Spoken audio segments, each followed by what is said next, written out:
Всем привет! Что нужно любому покупателю отопительной печи? Первое, чтобы она хорошо грела. Второе, чтобы она долго остывала. Третье, чтобы она красиво горела. Все эти функции за вменяемые деньги в паспорте дает нам печка Everest S7, которая сегодня у нас на тесте. И мы пригласили нашего друга и партнера, компанию Коминдом, ведущий канала Масис. Ну что, Масис, как тебе наша новинка? Приветствую, Роман. Честно, меня охватило сразу буря эмоций, потому что вот такой неоднозначный и интересный дизайн, это что-то новое. Свеженькое. Да, потому что предыдущие модели, они отличались все-таки строгостью. Здесь эту строгость прям отмели в сторону. Это интересная форма чугуна, это интересная отливка, классный дизайн. Но я, честно говоря, не подготовился, точнее, я не знаю о ней практически ничего. Поэтому, с вашего позволения, я залезу под капот. И вот сразу хочу сказать спасибо ребятам, которые разработали эти двойные рифленые, наконец-то, стенки. Это преображает, на самом деле, топочную камеру. Она становится гораздо интересней, когда горит камин и когда тоже не горит. Вот. А следом я вижу вторичный дожик, целых 3 ряда. То есть мы должны получить высокое КПД от такого камина.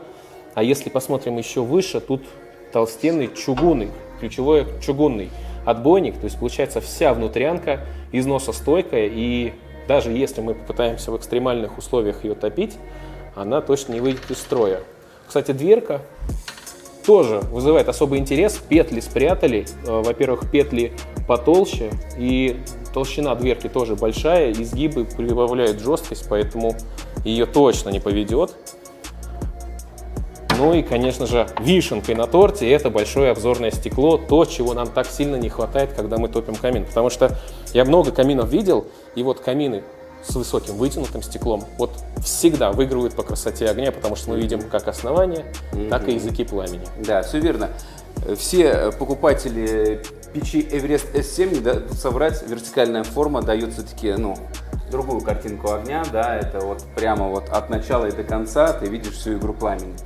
Ну что, ты прав, печка достаточно оригинальная, да, компоновка интересная, начинка, функционал разнообразный, поэтому давайте ее зажигать и проверять, какая она в деле. Погнали!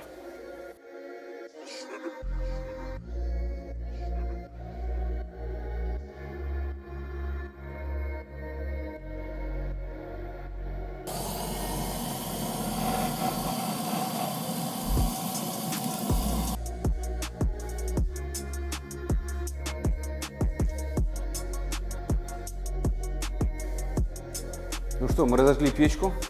Нужно немножечко приоткрыть дверцу, чтобы воздуха было слегка избыточно, чтобы пробить воздушную пробку. Буквально пару минут, и мы закрываем и начинаем уже подготавливать печку к тесту. Друзья, вы только посмотрите, какая красивая картинка. Вот именно об этом мы и говорили, когда высота стекла вытянута, то есть геометрия стекла вытянута вертикально, вы получаете реально полноценный красивый огонь. И можно, кстати, заметить, как вторичный дожик работает на верхних слоях языки пламени. Просто вихри вокруг каждого отверстия образовываются. Но пока камин разгорается, давайте посмотрим все-таки промежуточные температурные режимы. Пирометр у меня в руках. И смотрим. Так, боковая стенка нагрелась до 127 градусов. Посмотрим верхнюю часть. Интересно, кстати, но в этом заслуга двойного отбойника, то есть там сложный путь дымовых газов. Здесь 72 градуса, то есть наверху. Посмотрим патрубок. Вот, на патрубке уже интересней. 155 градусов при условии, что у нас камин горит в номинальном режиме. Здесь небольшая закладка. Вот, и давайте заднюю стенку посмотрим. А вот насчет задней стенки все очень даже интересно. Всего лишь 40 градусов, то есть, казалось бы, задняя стенка должна быть максимально нагружена, но в силу того, что у нас здесь двойные стенки, там, скорее всего, воздушный зазор, и именно это гарантирует нам минимальный нагрев на заднюю стенку. В принципе, это очень классно. Сейчас мы дождемся, к нам подключится Роман, и мы вместе попытаемся раскочегарить печку именно до высоких температур, чтобы понять, какие пределы температур будут иметь боковые стенки, верхняя поверхность и задняя. Ну и, конечно же, горловина патрубка. Это самые интересующие нас с вами участки, где могут быть либо уязвимости, либо, наоборот, мы скажем, да, печка круто изолирована и нагрев не передает туда или сюда.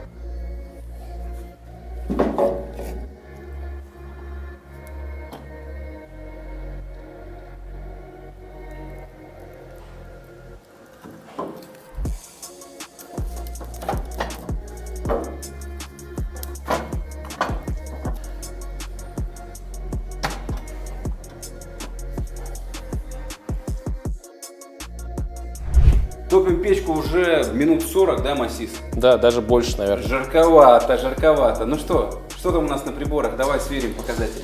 Давай посмотрим. Начну, наверное, с боковой стенки.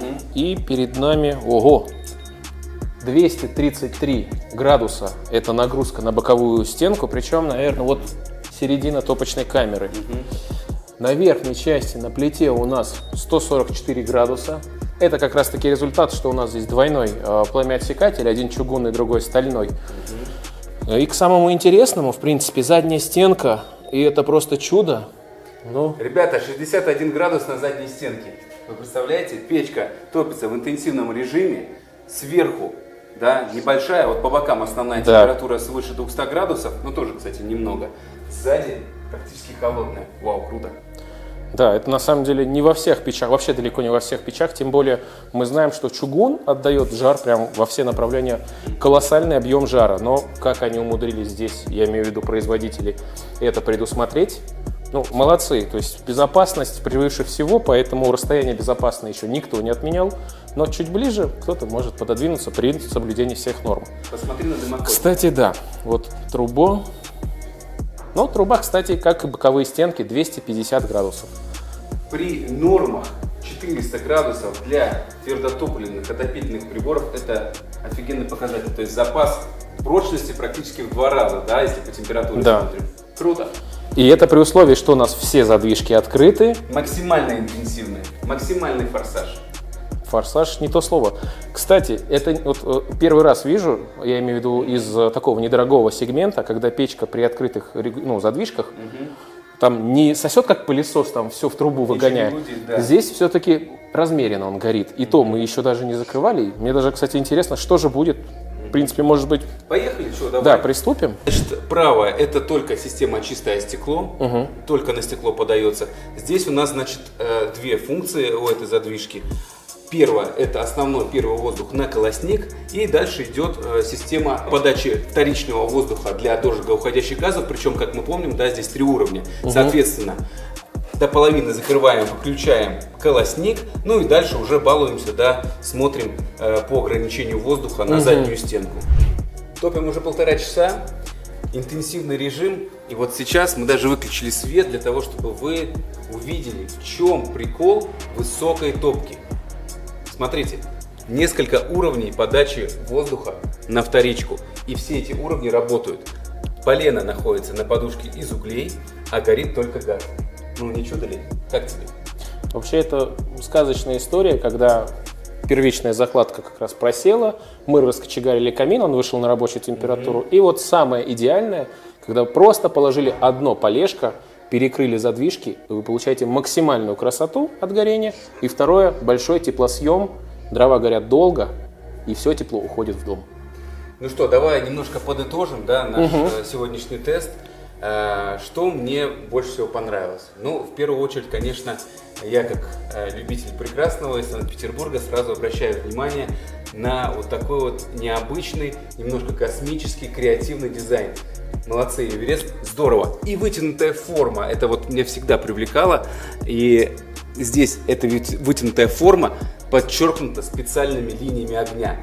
С точки зрения горения и красоты горения, за эти деньги я считаю, что просто топ. Да, да.